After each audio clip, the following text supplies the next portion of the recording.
and gentlemen, Christine Simpson here with Young PR Pros, and I'm sitting with Martin Waxman. Hi. Hi, Christine. Great to see you. Great to see you too. So today you were talking about the social media barometer. So this is the title of your presentation. I've heard it many times. I really enjoy your presentation. How much in a quick snapshot can you give us a little overview? So social media barometer is it's a presentation that's geared for communicators, and it takes a look at our communications landscape, how it's evolving, what's changing, what's new, what some of the challenges, issues are, what the trends are, and tries to put it together in a context that makes sense for communicators and gives them actionable strategies. So one of the things that you were talking about in your presentation is the importance of being able to create content. Yes. And for our audience, so the young professionals that are getting into the industry right now, what are some of the tips that you can give to a young professional about creating good content and telling a story? You know, it's really interesting that you asked that question, because I was also at Counselors Academy Conference just yesterday, and I did an Ignite type talk on that subject. So these are like 5 minutes with 20 slides. They keep going, so you have to keep it moving.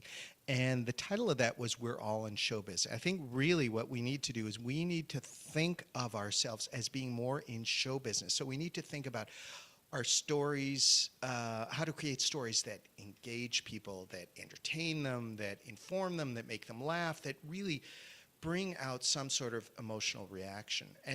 And I think 3 or 4 ways that we can do that is, one, I said learn to juggle. And by learning to juggle, I mean that literally and figuratively. So if you've never produced a video, take your smartphone, shoot a video, edit it. Don't just shoot it, edit it, upload it, and try to see if you can engage anyone. You know, and then learn from that so you can do it again. The second thing is join the circus. So learn to juggle, join the circus, and I don't mean going back to the days of P.T. Barnum and hucksterish publicity, but what I do mean is adding that element of show to all the different things we do, so that we think of an event, for example, as maybe live performance or live theater. You know, how do we make it, again, exciting, have a beginning, middle, and end? Ebooks, which a lot of companies do, they're so boring. You know, how do we attach a narrative structure to it that makes people actually want to read them and provide value? So that's the second thing. And the third thing is something that Lee Oden, who is an SEO strategist, says, and that's think series, not one-off. We're so programmed to think of, here's the announcement, here's the news. One time, let's get it out there, that's our chance. It's a real shift in mindset to think, okay, here's the news, we're going to announce it this way. What happens in a month? What happens in 2 months, 3 months? How do we build and sustain that story over time and keep people excited about it and interested in it? Because, you know, social media is for the long term. So one of the things that you said at the end of your conversation was to bring millennials to the forefront of PR and communications and in social media strategies. And of course, you know, my little head perked up because, you know, it's great to hear that coming from a young professional. Why should millennials step forward nowadays?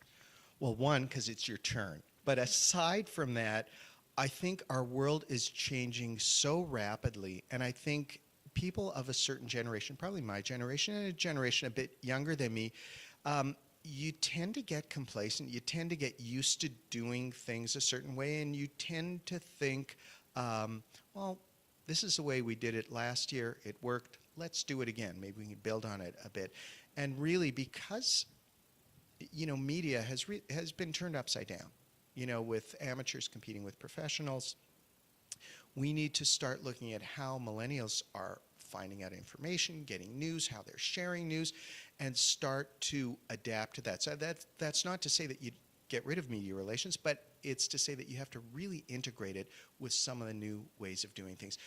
I used to work for people, and the one thing that always bugged me was when you asked them a question, because you were interested in why something was done a certain way, and the answer was, because that's the way we've always done it. That's the worst thing in the world, because all it does is leads to complacency, and I think leads to organizations and people losing their eye on, you know, what they should be doing.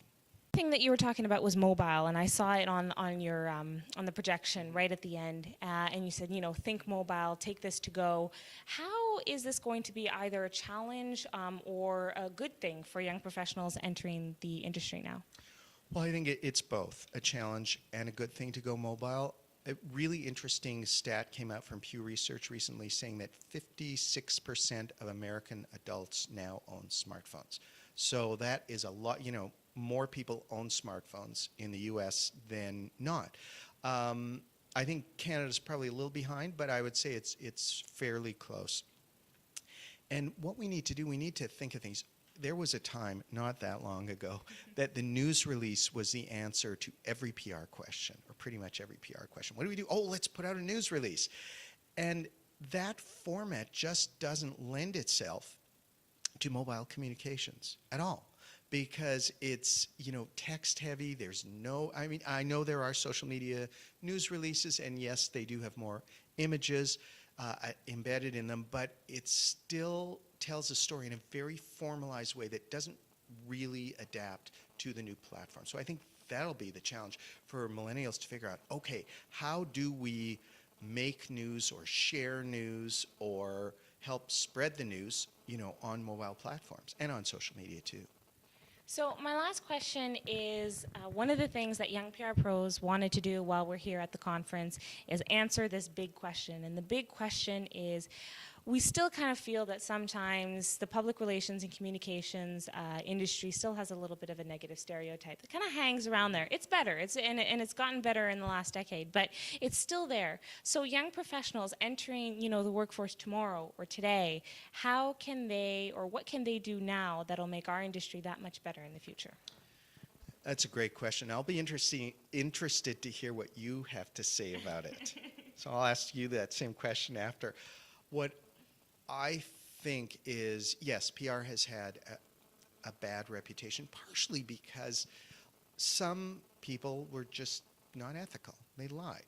You know, and I mean, you see that with politicians. It's amazing to me that in this day of digital communications that politicians still get away with actually lying, or worse, not answering a question, deflecting everything because they don't want to tell the truth. So I think for young people, for millennials, make sure that your organization always tells the truth. Make sure that you're transparent, that, you know, you're there. You're the one who's telling the story on behalf of the organization. There is nothing wrong with that, because your reputation is critical, as is the reputation of the organization. And only by doing that and by being yourself, by being authentic, can you start to build trust. And hopefully that over time will help the profession. So what do you think?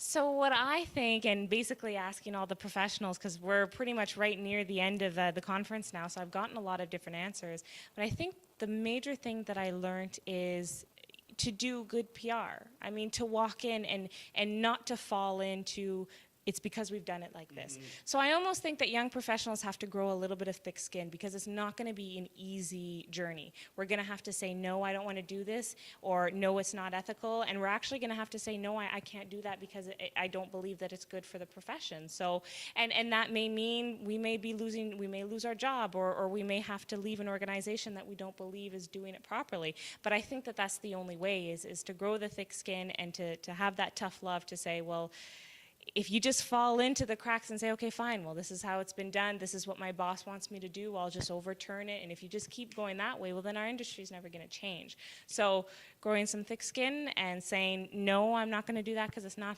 ethical, and then giving them a reason, and then saying, but I can't do this. And then you give them a solution to say, well, I'll write a better story, or how about we write it this way so that we're open and transparent, or, you know, finding a solution to not just say no and walk away and wipe your hands of it, but saying no and then giving a proper solution on what the proper industry should do. So that's my answer. That's good. Well, you should have that answer at the end of all the questions that you ask, so you can be the one who sums it up. It's great. Well, thank you. Thank you so much for sitting down with me. And keep doing a great job on Young PR Pros. It's really great. Congratulations. Thank you.